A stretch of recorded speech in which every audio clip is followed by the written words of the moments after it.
Catherine asks, can you provide some insight on EEO job classifications, particularly the 1.2 group? Would a middle manager fall in 1.2 or 2? So that's the difference between the first mid-level manager and a professional.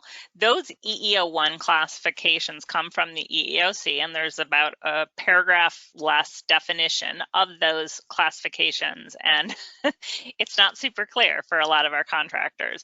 What we've seen in practice, because of course what the government tells us and practice don't always there's a lot more detail when we see things in practice. The 1.2 group is probably one of the broadest EEO categories you can have. Typically, the jobs within that EEO category supervise or manage more than 50% of their time, meaning they have hiring authority, they potentially have disciplinary authority, could potentially have pay authority, depending on how your organization is structured. And the only other manager group is the executive group. So you may have in your organization a 1.2 that is a director level, meaning they're a couple steps down from your chiefs or C-suites, all the way down to a supervisor, which again may manage a team and supervises more than 50% of their time.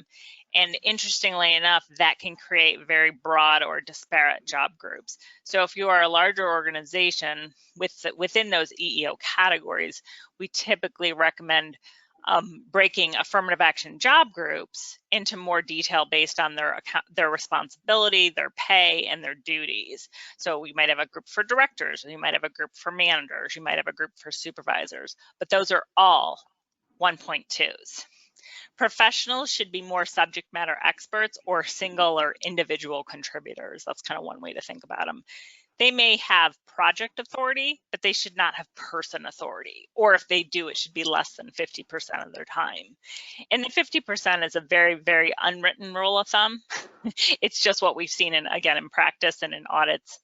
When you're thinking about what are the primary duties of this individual, is it the managing and leading, or is it the subject matter expertise?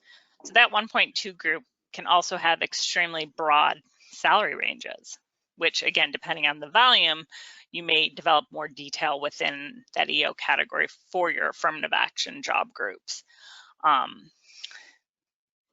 think that 1.2 group probably gives a lot of our clients a bit of heartburn because it can have these very, very broad and different titles within it.